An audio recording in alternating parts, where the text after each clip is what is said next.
This morning on Weekend Wake Up, we're introducing you to two family members who are brewing up some special blends in Bridgewater. Well, John and Mike Shea, father and son duo, started Mike Shea's coffee roasting company in 2009 and has since expanded their business to a coffee bar, making cold brew, cigars, and now I know a candle as well. John and Mike, welcome.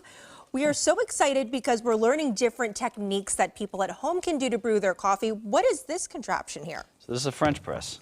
So we grind the coffee a little bit more coarse than your regular drip grind. And we're basically going to take some hot water, pour it over the grinds. We're going to let that sit for about 3 to 4 minutes. And then from there, we're going to push it down, plunge it, and then you're going to pour it. This French press, typically, I like to use it with a darker roast. Brings out a lot of those dark notes, that really bold flavor that people like in the morning.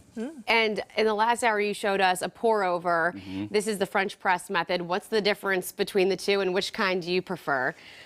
I prefer pour over. Okay. I typically like medium coffees where you can get all the natural notes out of the flavors, which basically when you're roasting, if you go dark, you get a lot of cocoa tones. Medium coffees, you get a lot of floral notes. So I like to get that. What do you like?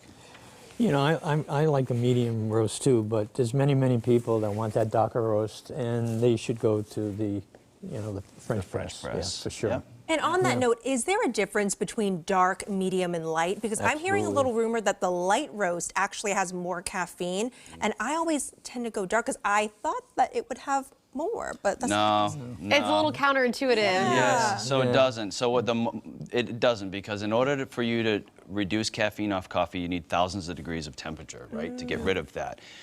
What the problem is people, dark roast has more volume than medium roast. So people always tend to put a little bit more in. If you weigh it out, your cup should have, whether it's a medium dark roast or a dark roast, should all have the same caffeine. The only way to find out the difference in caffeine is to really go and find out and do a scientific test. And we don't have time call Jacob for that. No, but he's got the safety glasses, so he's ready to rock. He's ready To rock. So I noticed that you have this on a scale, right? So you have everything measured out. Everything's Dialed on the right in. scale. Yep. Everything's, yeah. And when you're home brewing, it's so easy just to dial yourself in, figure out how much coffee you have, know that line, grind in the morning, you're fast. You guys told me you wake up at 2 in the morning, there's not much time to press. So No. if you know how much coffee, how much water you need to put in, how much coffee you like, that's it. Just get yourself in a nice routine. And John, you started this interest in coffee.